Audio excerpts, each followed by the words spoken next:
오늘 말씀은 에베소서 2장 1절로 10절까지의 말씀입니다. 에베소서 2장 1절부터 10절까지의 말씀입니다.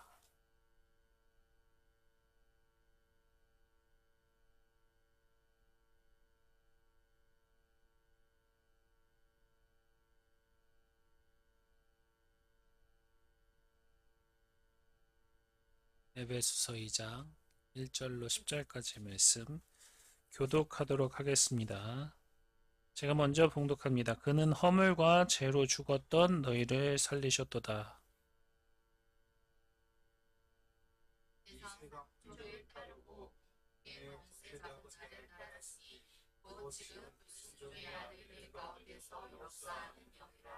전에는 우리도 다 그 가운데서 우리의 육체의 욕심에 따라 지내며 육체와 마음에 원하는 것을 하여 다른 이들과 같이 본질상 진노의 자녀였더니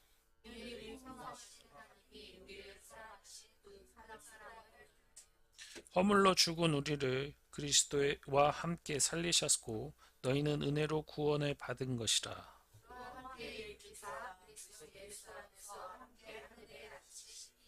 이는 그리스도 예수 안에서 우리에게 자비하심으로써 그 은혜의 지극히 풍성함을 오는 여러 세대에 나타내려 하심이라.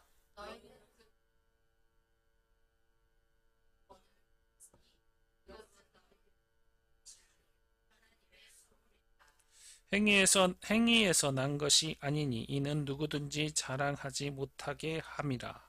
우리는 그를 만드신 바라 그리스도 예수 안에서 선한 일을 위하여 지으심을 받은 자니 이 일은 하나님이 전하시하사 우리로 그 가운데서 행하게 하려 하심이라. 아멘. 오늘 말씀은 에베소서 2장 1절에서 10절까지의 말씀입니다. 제목이라고 해야 되나요? 제목은 주보에 나왔던 대로 행함과 행위에 대해서 이제 썼는데 행함과 행위 말고 부제가 있어요. 움직여야 복이다. 지난주 오후 예배 말씀을 들으셨으면 대충 아실 거예요. 근데 이제 못 들으신 분도 있으니까 얼추 기억을 하실지 모르겠지만 실제로 우리가 복을 받는 것이 아니라 뭐 여러 가지 의미로서가 아니라 우리가 움직여야 된다. 움직이는 것이 먼저 복의 시작이다 라고 얘기를 했었었죠. 복을 받기 위해선 움직여야 된다. 그러니까 뭐라고 해야 되나요? 지금 믿음을 표현하기 위해서, 믿음을 나타내기 위해서, 믿음을 이끌기 위해서 나타내는 것이 행위이다 라고 해서 얘기를 했었어요. 여기서 이제 제가 더 은혜를 받고 추가하면 좋을 것 같은 얘기를 오늘 전하려고 합니다. 복음이 말하는 것은 굉장히 단순해요. 너희는 이미 은혜로 구원을 받았다. 우리가 무언가를 해서 하나님의 사랑을 얻은 게 아니라 하나님께서 먼저 우리에게 사랑을 주셨기에 우리는 결국 그 사랑에 이끌려 하나님께 돌아오게 된다라는 거죠. 근데 여기서 기독교는 다른 종교와 차이가 많아요. 분명히 하나님께서 먼저 사랑을 주셨기 때문에 우리는 이미 복을 받은 거거든요. 근데 다른 종교들을 보면 이렇게 얘기를 하잖아요. 심지어 같은 기독교라고 얘기하는 천주교조차 이렇게 얘기를 하곤 합니다. 이것을 해야 복이 온다. 저것을 해야 길이 열린다. 이 정도는 해야 신이 들어준다. 이런 식으로 말이에요. 마치 하나씩 무언가를 채워 나가야만 어떤 것이 이루어지는 것처럼 얘기를 해요. 그 이루어지는 것이 복이다 라고요. 그래서 사람들은 동이 트기 전에 줄을 서기도 하고 시간과 돈을 아끼지도 않기도 하고 그리고 열심히 절을 하기도 하고 또 열심히 무언가를 해서 그 어떤 거를 채워 넣으려고 노력합니다. 근데 왜 이렇게 바쁘게 움직일까요? 그 사람들은 왜 그렇게 바쁘게 움직입니까? 불안하기 때문이겠죠. 그래서 그것을 하고 난 뒤에 이만큼 했으면 괜찮겠지? 이 정도 했으면 벌은 피하지 않을까? 최소한 이 정도는 해야 내 인생이 조금은 풀리지 않을까? 라는 생각을 하기 때문입니다. 그래서 아까 얘기했던 움직여야 복이다 라는 또 다른 의미로서의 제목이 나타나기도 하죠. 다른 종교들은 그러니까. 근데 그 말 자체가 우리 얘기와는 좀 다릅니다. 그런데 다르다고 하더라도 의미론적 다름이 아니라 그냥 목적론적 다름이 있어요. 왜냐하면 기독교는 이미 너는 복을 받았다라고 얘기를 하거든요. 왜냐하면 그것이 선물이다라고 얘기를 하기 때문이에요. 이미 값을 다 치러놨기 때문에 그 복을 받기만 하면 된다라고 얘기를 해요. 분명히 이렇게 얘기하는데 이런 질문이 생길 거예요. 그렇다면 왜 우리는 좀처럼 움직이지 않을까? 기독교인들을 가만히 생각을 해보면 반드시 구원 받으려면 무언가를 해야 된다라고 얘기는 하진 않잖아요. 금식에 대한 규칙도 없고 기도를 몇 번 해야 된다라는 규칙도 없고 지켜야 할 구원이 무엇인지도 기준도 세우질 않아요. 딱 이만큼 해야 된다라고 얘기하는 기준점 자체가 없습니다. 그러니 자연스럽게 이런 생각도 들지 않으세요? 그럼 굳이 내가 이런 거 안 해도 되겠지? 조금만 해도 되겠지? 뭐 나중에 해도 되겠지? 이런 것이 내 마음에 꼭 생기기 마련이에요. 교회에서는 은혜라는 말이 넘쳐나는데 정작 기도가 뜸해지는 이유가 그거이고요. 예배가 소중하다고 얘기는 하는데 예배를 정작 잘 드리지 않는 이유도 이겁니다. 점점 자리를 지키는 게 힘들어지고 점점 전도를 마음 한구석에 몰아넣기 때문이에요. 쉽지 않습니다. 어렵습니다. 분명 머리로서는 생각을 하긴 하는데 실질적으로 몸을 움직여서 하려니 뭔가 부담스럽기도 해요. 봉사는 누군가를 해야 한다는 것은 알지만 몸이 앞서 피하기도 하고요. 너무 힘들지 않을까라고 다른 한켠의 생각으로 옆에 잠깐 내려놓기도 해요. 참 아이러니하죠. 다른 종교인은 해야 복을 받는다면서 그 어려운 일들도 척척 해내는데 우리는 이미 그 복을 받았다면서 왜 더 기쁘게 자발적으로 움직이지 못하는 걸까요? 물론 이 은혜는 우리를 쉬게 만들기도 합니다. 정죄로부터, 두려움으로부터, 그리고 내가 꼭 뭔가를 해야 한다는 그 증명에서부터 그 오는 불안감으로부터 말이죠. 하지만 그 은혜가 쉼이 곧 멈춤은 아니에요. 은혜의 쉼은 죽지 않으려고 몸부림치는 그런 것들을 얘기하거든요. 이제는 대상 바꿔서 사랑으로, 기쁨으로 움직여야 된다는 사실입니다. 그런데 우리가 이 은혜를 제대로 받지 않으면 결국 이렇게 바뀌게 되어 있어요. 아, 나는 은혜를 받았으니까 조금만 핑계로, 조금만 게으름으로 책임을 조금 옆에 살짝 두고 결국 하나님이 아니라 내 편의 소중함을 가지고 그 힘들고 어려운 것들을 내려놓는 것이죠. 그러다 보면 이 신앙이란 것이, 이 믿음이란 것이 점점 작아지기도 해요. 기도는 어쩌다 한번 선택하는 것이 되고 예배는 가능하면 가는 것이 되고 봉사는 누군가 해줬으면 하는 일이 되는 것이고 전도는 언젠가 하겠지라는 막연함에 머물게 되어 있는 거예요. 그래서 오늘은 이 질문에 앞서서 우리가 왜 이렇게 움직이지 않을까에 대해서 한번 생각해 보고자 해요. 왜 기도도 봉사도 예배도 점점 뒤로게 될까라는 생각이요. 행위로 구원받지 않는다라는 말은 이제 끝났습니다. 이제 우리가 행해야 될 것은 다른 것이 아니에요. 하나님의 말씀이 이렇게 말씀하고 있기 때문에 우리는 행함으로, 행위가 아닌 행함으로 나타내야 된다는 겁니다. 움직여야 복이다. 이 말 자체가 내가 행함으로, 행위가 아니라 율법이 이렇게 정의했으니까 나타나는 행위가 아니라 내가 자연스럽게 나타나는 복으로서 그 모습을 나타내고자 한다는 거예요. 이미 주셨잖아요. 이미 나타내 주셨잖아요. 그 은혜와 사랑을 모두 받으셨으면 우리는 행함으로 나타내야 한다는 겁니다. 그 길을 하나하나 성경 속에서 찾아보면서 이야기를 해볼게요. 1절부터 10절까지 오늘 본문 말씀 보게 되면 바울은 인간의 상태를 두 가지로 명확히 나누어 보고 있어요. 하나는 죽어 있었던 상태를 얘기하고요. 다른 하나는 다시 살아난 상태를 얘기를 해요. 그는 허물과 죄로 죽었던 너희를 살려주셨도다. 그때에는 너희가 그가 가운데 생하여 이 세상 풍조를 따르고 공중의 권세 잡은 자를 따랐으니 곧 지금 불순종의 아들들 가운데서 역사하는 영이라. 여기서 눈여겨봐야 할 부분이 바로 그 가운데서 행하여 라는 부분이에요. 사람들은 결코 머물러 있지 않습니다. 누구나 어느 방향이든 어떻게든 움직이게 되어 있어요. 그가 하나님을 향하여 나가든 세상을 향하여 나아가든 어디든 나간다는 겁니다. 인간은 늘 무언가를 쫓아 움직입니다.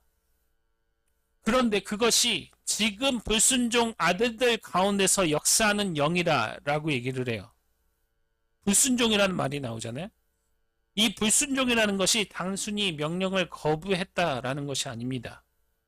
하나님과 반대로 나아가는 것이에요. 이것이 바로 불순종의 대표적인 얘기죠. 성경의 아담과 하와 바로 떠오르시죠.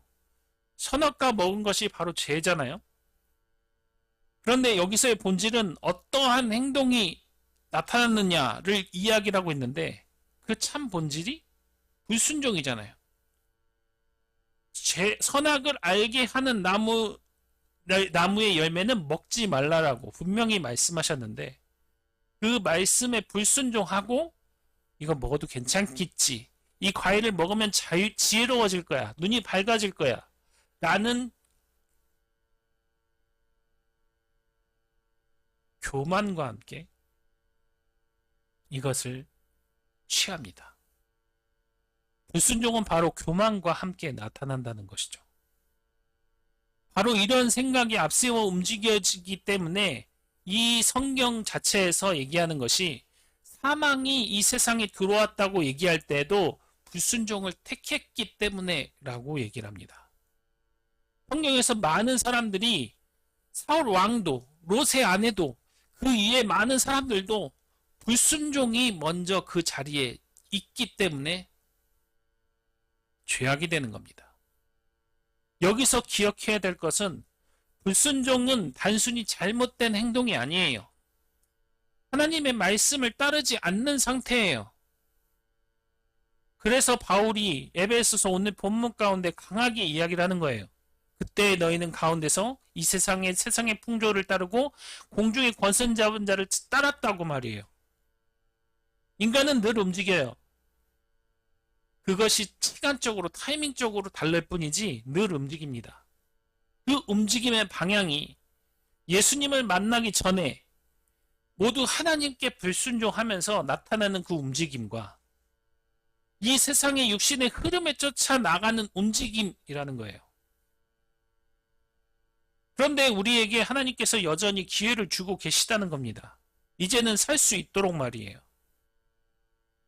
우리는 그의 작품이다. 예수 그리스도 안에서 선한 일을 위해 지으심을 받았다. 우리가 하나님 그 가운데서 살기 위해 미리 하나하나 준비해 주셨다. 라고 얘기하는 것이 오늘 본문 얘기라는 거예요. 여기서 다시 한번 볼게요. 행하다. 이 행하다를 한번 생각을 해보자고요. 행위에서 난 것이 아니래요. 이것은 마치 아무것도 안 해도 된다라는 뜻으로 오해할 수 있잖아요. 근데 그거는 아니에요. 진짜 뜻은 내가 생각하고 내 힘으로 쌓은 행위로 구원을 받을 수 없다라는 거예요. 내 힘이 아니라는 거죠. 사람들은 자주 착각을 해요. 내가 뭘 열심히 했으니까 하나님께서 복 주셔야 된다. 이만큼 했으면 인정을 받아야 된다. 하지만 하나님께서는 그것을 말씀하지 않습니다. 하나님께서는 그 하나님을 위해서 일했던 것은 일한 만큼 책임져 주시고 그 이후에 복으로 나타내 주시는 거지, 지금 앞에 보이는 것이 내가 일한 만큼의 결과로 나타나진 않는다는 거예요. 보통 종교인들이 생각하는 것이 그겁니다. 내가 선함으로 증명해 보이려고 애쓰는 것.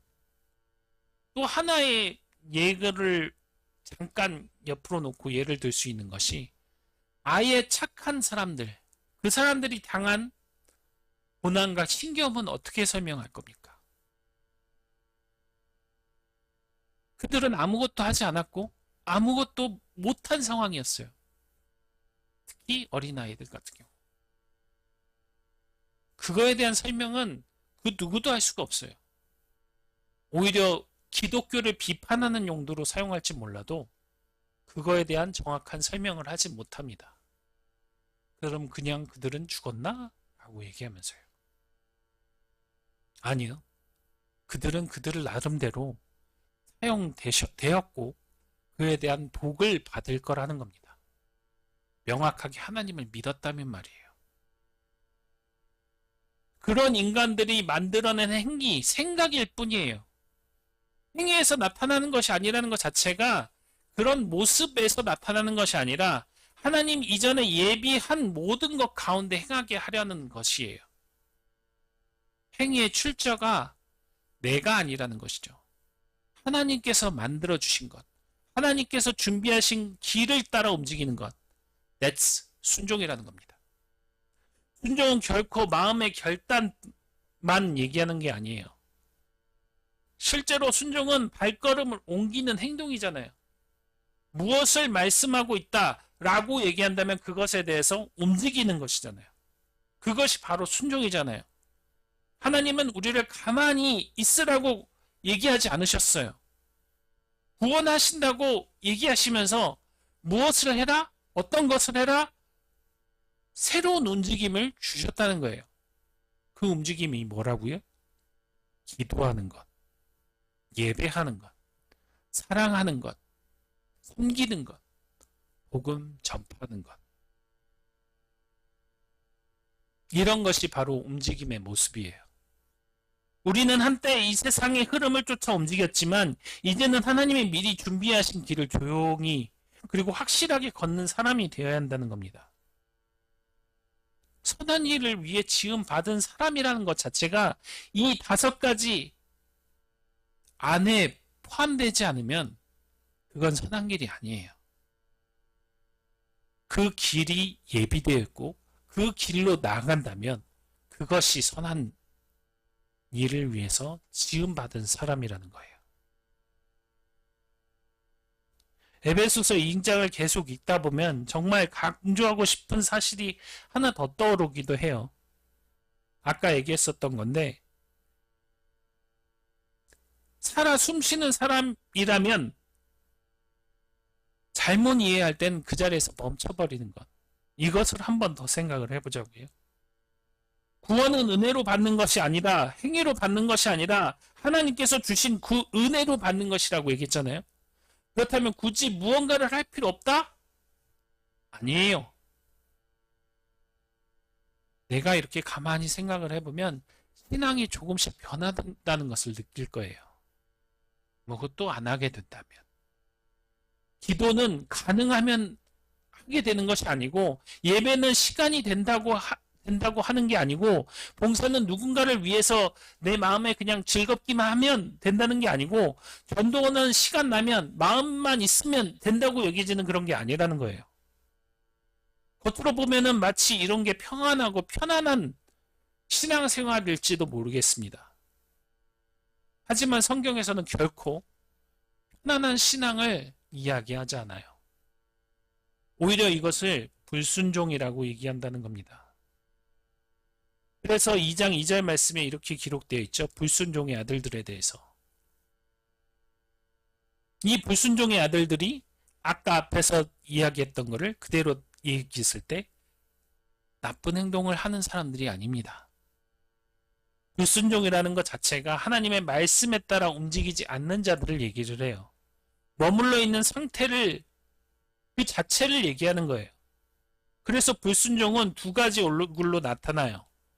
하나님이 하지 말라는 것을 기어이 하는 것, 그리고 하나님이 하라고 하신 것을 애써 하지 않는 것.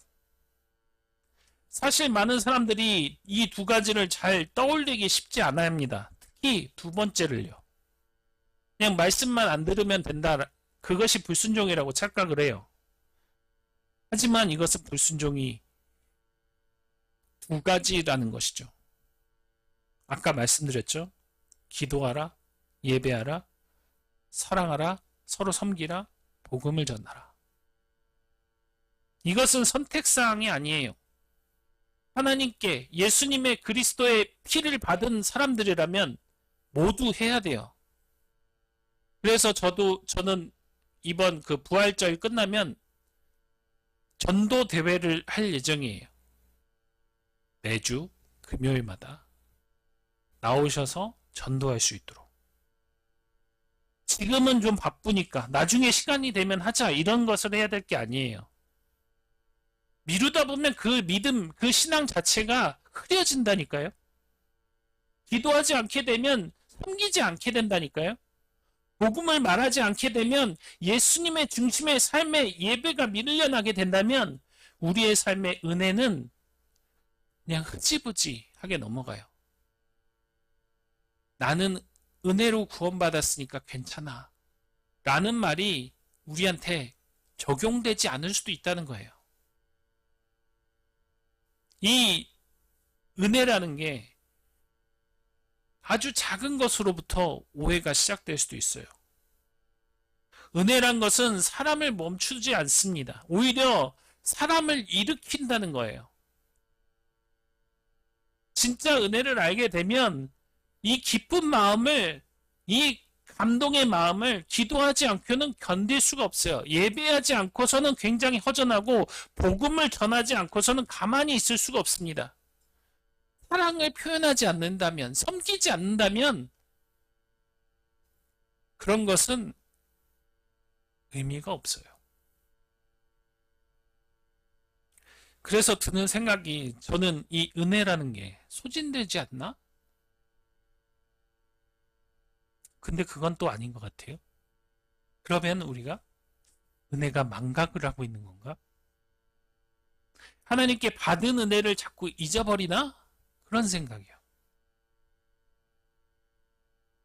하나님께서 기뻐하시는 일을 왠지 꼭 해내고 싶어지는 그 마음이 은혜라면 왜 자꾸 그것들을 잊어버릴까요?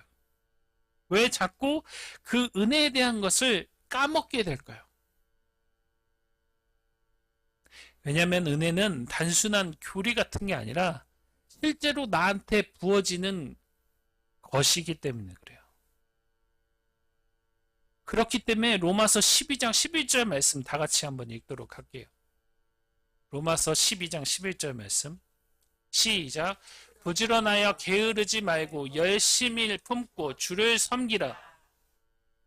그리고 히브리서 6장 12절도 이렇게 얘기하고 있죠. 시작. 게으르지 아니하고 믿음과 오래 참으로 말미암아 약속하는 기업으로 받는 자들을 본받는 자 되게 하려는 것이니라.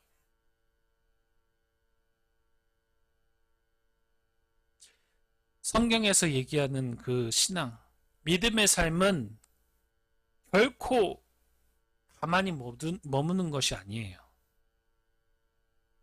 항상 우리에게 허락하신 삶 가운데서 반드시 이 5가지가 살아 숨쉬게 되어 있어요. 이것은 신앙생활의 장식품이 아니에요. 이건 바로 신앙생활의 숨결이라는 거예요.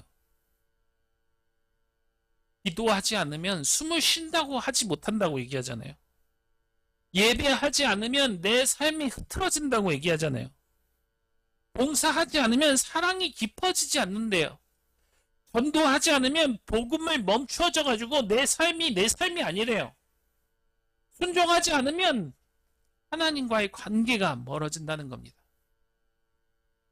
그래서 행하라 라는 것이 우리에게 꼭 필요해요. 이 말은 율법으로 얘기하는 딱딱한 것이 아니에요. 살아 숨쉬기는 생명의 흐름이에요. 내가 은혜를 더 받고 싶으면 움직이라는 거예요. 아니, 이거는 결과론적이 아니에요. 그 은혜로 살아가기 위해서. 내가 그 은혜로 살아가기 위해서. 한번 에베소서 2장 10절 말씀 한번 볼게요. 에베소서 2장 10절. 시작. 우리는 그가 만드신 바라 그리스도 예수 안에서 선한 일을 위하여 지으심을 받은 자니 이 일은 하나님이 전에 예비하사 우리로 그 가운데 행하게 하려 하심이니라. 우리를 그저 가만히 있게 하려고 구원하신 게 아니에요. 그리스도 예수 안에서 선한 일을 위하여 지으심을 받았대요. 하나님이 전에는 전에 거부터 우리가 창조된 계획 모든 것들이 하나님께서 이미 예비하시고 그 선한 계획 안에서 행하게 하려고 창조되었다는 거예요. 기도하는 사람, 예배하는 사람, 섬기는 사람, 사랑을 전하는 사람, 복음을 전하는 사람, 이렇게 살아 움직이는 사람이 우리를 빚어간다는 겁니다. 그거를 하지 않으면 나태함으로 내가 망가진다는 겁니다. 나태함이란 단순한 습관의 문제가 아니에요. 은혜를 잘못 이해해서 생기는 병입니다. 이것은 지금껏 우리에게 필요했던 그 순종을 붙잡는 일이 잘못 선택을 해서 불순종으로 나아가는 거라는 거예요. 순종은 거창하지 않아요. 대단한 것이 아닙니다. 하나님께서 말씀하신 것 그대로만 하면 돼요. 내 그 한 자리에 서 있는 자리에서의 기도, 그 자리에서의 예배, 그 자리에서의 섬김, 사랑, 그리고 복음 전하는 그 모습같이 그것이 그 자리에서 나타나는 믿음의 숨결이라는 거예요. 에베소서 2장 1절에서 10절 말씀을 전체적으로 다시 보면은 사람이 무언가를 반드시 그 무언가에 따라 움직이면서 살아가고 있어요. 겉보기엔 가만히 선 것 같아 보여도 실은 이미 보이지 않는 방향으로 한 걸음씩 걸어가고 있다는 거예요. 세상을 따를 수도 있고 사람을 따라 움직일 수도 있고 내 생각, 내 멋대로의 생각으로 따라 움직일 수도 있어요. 그것이 하나님의 생각인지 아닌지 모르지만 그것이 어느 것이 하나님을 위한 생각인지는 알 수 있잖아요. 무엇인가 이끌리는 그 길로 나아가는 것이야말로 내가 하는 것이라는 것은 분명히 알고 있습니다.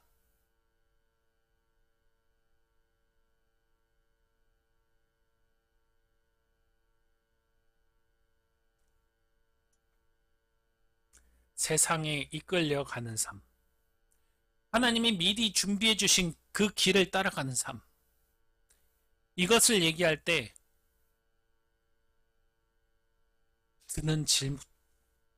드는 질문이 하나 있습니다. 나는 지금 누구를 향해 무엇을 바라보며 움직이고 있는가? 사람을 따라 움직일 때가 보통이에요. 남의 얼굴을 살피고 내 편안함이나 불편함을 생각하고 그냥 사람의 인정 한마디를 받기 위해서 혹은 그 비난이 무서워서 그것을 행할 때도 있어요. 어떨 때는 열정적으로 움직이다가도 누군가의 무관심이 딱 생겨버리면 금세 멈춰버리는 게 사람이에요. 내 노력이 알아주면 힘이 되고 관심이 없으면 슬그머니 마음이 식어버리는 것.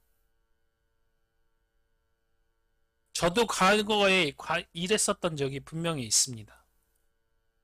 처음에 신학교 들어갔을 때 열심히 했어요.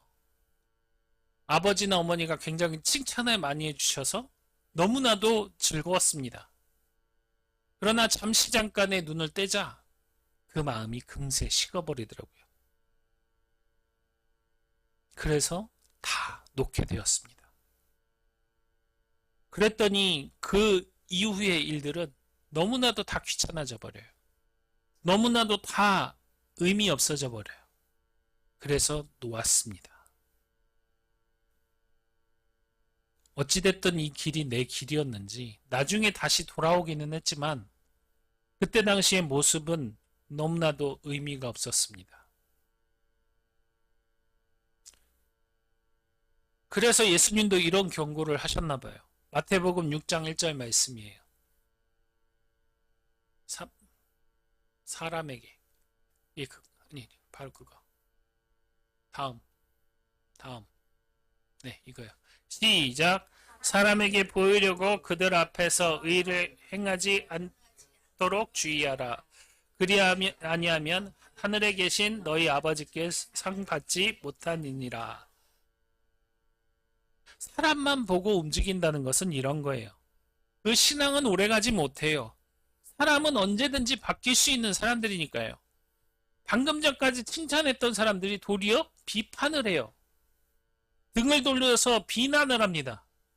그것이 사람이에요. 그렇기 때문에 그것을 의지했다가는 도리어 내가 상처를 받습니다. 환하게 환영하던 그 얼굴이 갑자기 무서운 마귀 얼굴로 바뀌기도 하니까요. 그래서 사도 바울도 이렇게 얘기를 해요. 갈라디아서 1장 10절 말씀 시작. 이제는 사람에게 좋게 하랴 하나님께 좋게 하랴 사람에게 기쁨을 구하랴 내가 지금까지 사람들의 기쁨을 구하였다면 그리스도의 종이 아니니라. 누구를 기쁘게 하려고요? 그리스도를 기쁘게 하려고 했다는 거예요. 사람을 기쁘게 했다면 자기는 그리스도의 종이 아니라고 얘기를 한다는 거예요. 하나님이 바라보시며 그 움직임의 삶을 자신이 기쁨으로 행복으로 바라보고 행했다는 거예요. 누가 보든 누가 칭찬하든 누가 무시하든 누가 인정하든 하지 않든 사람은 묵묵히 하나님을 향해 걸어가야 한다는 겁니다. 골로새서에서는 또 이렇게 얘기해요. 시작. 죽게 하듯 하고 사람에게 하듯 하지 말라. 아까 얘기했던 기도, 봉사, 예배, 사랑, 전도 이 모든 것들이 사람의 시선으로 평가하는 것으로 한다면 그것은 도로 무기이기 때문에 죽게 하듯 하나님께 내 시선 돌려서 행한다면 그것은 의미가 바뀌게 된다는 거예요. 사람은 악합니다. 사람은 정말 악해요. 악한 것이 사람이에요. 그렇지만 그 사람을 사랑해야 하는 것이 우리 그리스도인이에요. 어느 교회 장로님은 실컷 겉으로 보기에 굉장히 화려하고 멋지게 다 해놓고서는 뒤로는 자기가 다니는 교회 목사님을 비판하면서 하나하나 그 교회를 무너뜨려 나가는 것이 사람입니다. 그것이 그 사람이 과연 기독교인이겠습니까?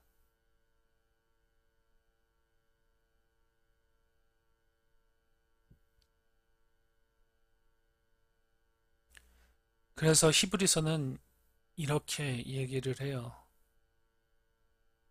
시작. 믿음이 없이는 하나님을 기쁘게 하지 못하니 하나님께 나아가는 자는 반드시 그가 계신 것과 그가 자기를 찾는 자들에게 상 주시는 이심을 믿어야 할지니라. 다른 것을 믿어야 할 게 아니라 하나님께서 내게 복 주신다는 것을 나를 찾으셨고 나에게 복을 주신다는 분이심을 믿어야 한다는 거예요. 이것이 원동력이 되어서 하나님을 바라보고 믿어야 한다는 겁니다. 자, 질문을 해볼게요. 우리의 신앙은 지금 어디를 바라보고 있습니까? 왜 기도를 미루고 있는 걸까요? 왜 예배를 틀어뜨려 볼까요? 봉사의 손길을, 섬김의 손길을, 그 사랑의 표현을 왜 멈추게 되었나요? 복음을 말하는 그 입이 왜 망설여지시나요? 복음을 얘기하면 내 주변 사람들 혹은 내 이웃들에게 큰 은혜가 되고 복이 될 텐데, 내가 느끼는 그 사랑을 온전히 전할 수 있을 텐데 왜 얘기하지 않나요? 혹시 그 시선이 하나님이 아니라 사람의 의식을 더 따르기 때문이 아닐까요? 사람이 뭐라고 할지, 그 사람이 자신을 어떻게 볼지, 그 사람이 자신을 인정해 줄지, 그런 생각이 우리의 발걸음을 떼지 못하도록 붙들고 있을지 모릅니다. 하나님께서는 우리가 멈추기를 바라신 적이 없어요. 하나님께서는 오히려 우리를 살리시기 위해서 이 기도를 하라, 예배를 하라, 섬김, 그 사랑의 표현을 하라, 복음을 전하라 라고 하시는 겁니다. 오늘 이 질문이 너무나도 우리에게 중요한 것인지 느끼셨습니까? 지금 나는 누구를 향해서 움직이고 있는 건지, 사람을 향해 움직이는 건지 아니면 하나님을 향해 움직이는 것인지, 나는 지금 순종의 길을 위해 걷고 있는 것인지 아니면 불순종에 머물러서 내 믿음을 도로 깨트려 버리고 있는 것은 아닌지, 지금 하나님께서 내게 하시는 그 한마디의 말씀, 그 한 걸음을 위해서 나는 오늘 어디를 향해 내디딜까요? 망설임으로 그 내디딤이 가능할까요? 오히려 적극적으로 그 내디딤이 하나님을 향하여 나아갈까요? 이를 위해서 늘 망설이지 말고 하나님께 기도하고 예배하고 사랑과 그리고 섬김이 가득한, 그 복음이 가득한 말씀을 입으로 떼시는 저와 여러분이 되기를 예수님의 이름으로 축원합니다. 기도하겠습니다.